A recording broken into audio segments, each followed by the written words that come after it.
किस तरीके से पाकिस्तानी ड्रोन के टुकड़े, असल में पाकिस्तानी ड्रोन नहीं, टर्की के ड्रोन पाकिस्तान ने उधारी में जो लिए हुए हैं वो भारत की धरती पर बिखरे हुए दिखाई दे रहे हैं। मेजर गौरव आर्या मेरे साथ जुड़ने वाले हैं, एयर वाइस मार्शल पीके श्रीवास्तव मेरे साथ बहुत जल्दी यहाँ स्टूडियो में होंगे, जो आपको बताएंगे हालात की तर्जुमानी, जो आपको बताएंगे जो हुआ वो क्या हुआ है, क्यों हुआ है, और जो होने वाला है वो क्या अनफोल्डिंग है। ये एवर चेंजिंग, ये जो डायनेमिक सिचुएशन है इसमें क्या अनफोल्ड होने वाला है, हम सब ये जानना और देखना चाहते हैं। और आपको आज ये भी बताएंगे कि वॉर फॉग क्या होता है, क्या होता है सेना के इन ऑपरेशंस के दौरान, वो धुंध क्या होती है जिसके पार देखना कई बार उन आंखों को और उन एक्सपर्ट्स को भी मुश्किल होता है जिनको सालों साल का तजुर्बा होता है। ये देखिए जरा, 300-400 ड्रोन से अटैक किया गया है। भारत के डिफेंस सिस्टम ने इसको कैसे नाकाम किया है यहां पर आप देख रहे हैं। अगली खबर आपके सामने, पाकिस्तान ने तुर्की के ड्रोन से भारत में हमला किया और ड्रोन के मलबे की अब जांच की जा रही है। समझा जा रहा है कि ये किस टेक्नोलॉजी से बने हुए ड्रोन हैं, कब के ड्रोन हैं, क्या उसी तरीके से जैसे तमाम देश पाकिस्तान को भीख के नाम पर वो सामान दे देते हैं हाईटेक बताकर जो वहां का असल में कबाड़ माल होता है, क्या ऐसा ही कोई ये ड्रोन था या वाकई कोई, क्योंकि आप जानते हैं इस समय दुनिया में जब ड्रोन की बात होती है तो ईरान की बात होती है और टर्की की भी बात होती है। टेक्नोलॉजी, ड्रोन टेक्नोलॉजी के मामलों में इन लोगों ने काफी R&D किया है, तो क्या इस बार ड्रोन के मामले में ये वाकई काफी आगे बढ़े हैं? यहां पर बहरहाल ये जरा ये भी देख लीजिए, ये वही है जिसे आप beyond visual range air to air missile के नाम से जानते हैं। इसीलिए हम कह रहे हैं कि जो मिलता है ना, भीख में मिलता है, उस पर रिलाय नहीं किया जा सकता। जब आप खरीदते हैं, ठोक बजाकर खरीदते हैं, तो आपका माल वो चलता है। मेजर गौरव आर्या, उनके ड्रोन हो या फिर उनकी इस तरह की मिसाइलें जो भारत के खेतों में खेत रहे, इनके बारे में जरा बताएं कि ये क्या है और अब इसको देखने के बाद क्या फैसला ले रहे होंगे, आगे भी इस्तेमाल करेंगे वो? देखिए साहब, ऐसा है कि बहुत कम देश हैं जो चाइनीज माल खरीदते हैं। वेपन्स की बात कर रहा हूं मैं, बहुत कम देश हैं जो चाइनीज माल खरीदते हैं। ये तो टर्की के ड्रोन है। नहीं, मैं आपको बता रहा हूं आगे चल के जो चाइनीज माल खरीदते हैं। दूसरी चीज, जो तुर्की के ड्रोन हैं या आप BVR की बात कर रहे हैं, बियॉन्ड विजुअल रेंज मिसाइल्स के, ईरान की, इनका मार्केट इतना बड़ा नहीं है जितना हम लोग समझते हैं। जनरली जो बजट फ्रेंडली कंट्रीज होना चाहती हैं या बजट में कुछ चीज खरीदना चाहती हैं, वो चाइना से माल खरीदेंगे। अच्छा, तुर्की ने आपने बिल्कुल ठीक बोला है कि तुर्की ने अपना ड्रोन इकोसिस्टम बहुत बढ़ाया है, ईरान ने भी बढ़ाया है, राइट। लेकिन आप ये भी समझिए कि पाकिस्तान ने कितने पैसे दिए इसके लिए। ये उनको, पाकिस्तानियों को जानबूझ के ऐसी चीजें देते हैं। देखिए, जो आपका पेइंग कस्टमर है आप उसको बेहतरीन माल देंगे, जो आपका पेइंग कस्टमर है। जो आपका पेइंग कस्टमर नहीं है, जो भिखारी कस्टमर है, उसको आप टॉप ऑफ द शेल्फ माल नहीं देंगे, राइट। और दूसरी चीज, सबसे बड़ी बात, चलाना भी आना चाहिए। अब देखिए, आपने ले लिया, आपने भीख मांग के कहीं से दाएं बाएं ले लिया, अब you don't know how to use it. ये दो बड़ी बातें जो बताई जा रही हैं कि एक तो जब आप भीख में लेते हैं तो उतना रिलायबल नहीं होता जो खरीदा हुआ होता है, जो गैरत के साथ खरीदा हुआ होता है वो ज्यादा रिलायबल होता है, फिर चलाना भी तो आना चाहिए। भारतीय हैरप और हार्पी ड्रोन से सदमे में है पाकिस्तान, जरा फायर कीजिए, ब्रेकिंग दिखाइए। भारतीय ड्रोन ने लाहौर में एयर स्पेस सिस्टम उड़ाया।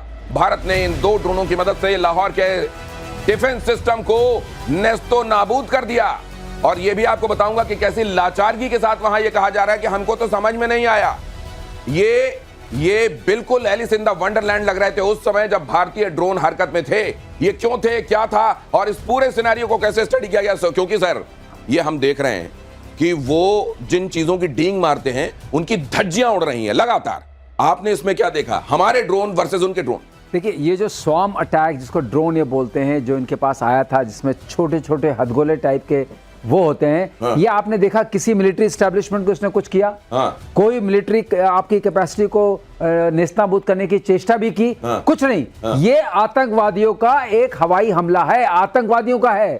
जैसे आपने गाजा पट्टी से लोग आए थे और 7 अक्टूबर को अटैक किया था उसमें उड़ के इजराइल में, ये वैसा ही सिनेरियो है और इसको हमने मार गिराया। इससे एक मैसेज दिया है कि तुम छोटे भेजो या बड़े भेजो, हम सबको मार गिराएंगे। हमारी जो सुदर्शन चक्र से नीचे अप टू L-70 एंड शिल्का वगैरह हैं, ये सब मिलकर के मारेंगे। आपने इजराइल का जिक्र किया सर, क्योंकि यहाँ इजराइल जाहिर है उस टेक्नोलॉजी में बहुत महारत रख चुका है, जो अब जब जब प्रोफेशनल आर्मी आतंकवादियों का सामना करती है तो उनसे कैसे निपटा जाता है उसके लिए प्रॉपर उनके पास अब अस्त्र शस्त्र हैं। ये हैरप और हार्पी की जो बात है सर, ये किस तरीके से हमको एक अलग ही मजबूती देते हैं इस पूरे सिनेरियो में?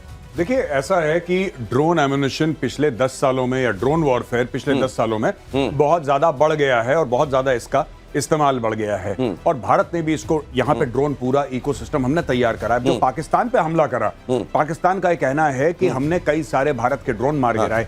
आप मान के चलिए कि मार गिरा दिया, मान के चलिए हमने भेजे इतने सारे थे कि अगर उसके 70-80% भी गिरे तो बहुत नुकसान। अच्छा, दूसरी चीज, आपके पास फोन है, सर के पास फोन है, मेरे पास फोन है, गली गली में बच्चे के पास फोन है। आपने कितनी फोटोग्राफ देख ली, कितने वीडियो देखे कि हमें नुकसान हो गया। पाकिस्तान से तो वायरल हो रखा है, पाकिस्तानी को हम, आप बताइए कोई टाइम्स नाउ का रिपोर्टर है वहां पे? सही बात, कराची पे खड़ा हूं और ये मैं बता रहा हूं यहाँ पे बम गिर गया। सही बात।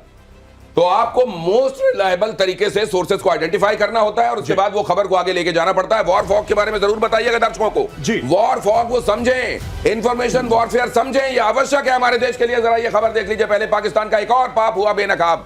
अपने यात्री विमान को ढाल बना रहा था पाकिस्तान, कराची और लाहौर के बीच उड़ रहा था ये विमान।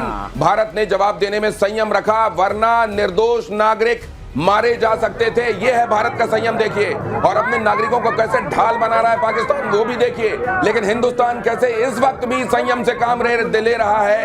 यही है एक प्रोफेशनल आर्मी की निशानी। बीके श्रीवास्तव सर, बिल्कुल सही कहा आपने। जिस तरीके से ये जो सिविल एयरक्राफ्ट जा रहा था उसमें ये इतने यात्री बैठे हुए थे और उसी बीच में आपने ड्रोन का ये किया और अब डिक्लेयर नहीं किया कि आज इस एयर स्पेस क्लोज नहीं की। हम जो भी करते हैं पूरे नियम के हिसाब से करते हैं और जो नियमों का इन्होंने पालन नहीं किया, ये तो वैसा है ना, ये भी एक आतंकवादी हमला है। वो आपको उसमें शरीक करना चाहते हैं। अब आप समझिए भारतीय वायुसेना की या भारतीय सेना की क्या परिस्थिति है।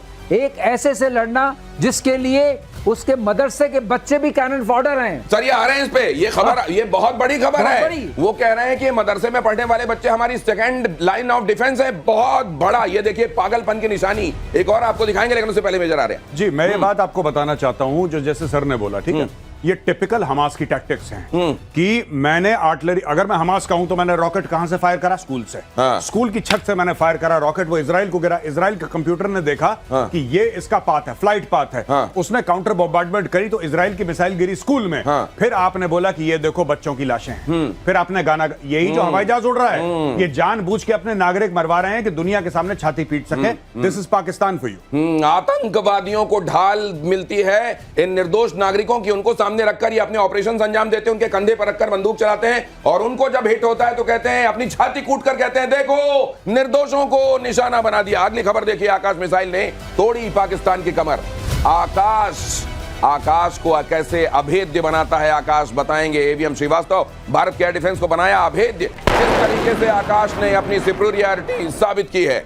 एक बात बतानी और जरूरी है दिनेश, आकाश मिसाइल हमारी अपनी शोध की हुई, बनाई हुई और ऑपरेशनली रेडी की हुई मिसाइल है।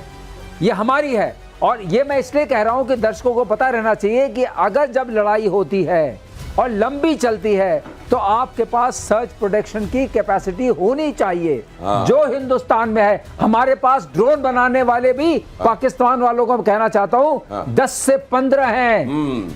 पब्लिक सेक्टर में भी हैं, डीआरडीओ में भी हैं और प्राइवेट सेक्टर में भी हैं। और जो छोटे ड्रोनों से तुम मार करने की बात कर रहे हो वो हमारे पास बन जाएंगे, 2-4 हजार बना के रख देंगे और भर देंगे आसमान को ड्रोन से। ये देख लीजिए कि ये इतना पीतल भरा जाएगा इन आतंकवादियों के शरीर में। अब जरा देखिए ये क्या क्या सोच रहे हैं। मदरसे के बच्चों को जंग में उतारेगा पाकिस्तान की संसद में ख्वाजा आसिफ का बयान, मदरसे के बच्चे हमारी सेकंड लाइन ऑफ डिफेंस। शर्म नहीं आती इनको।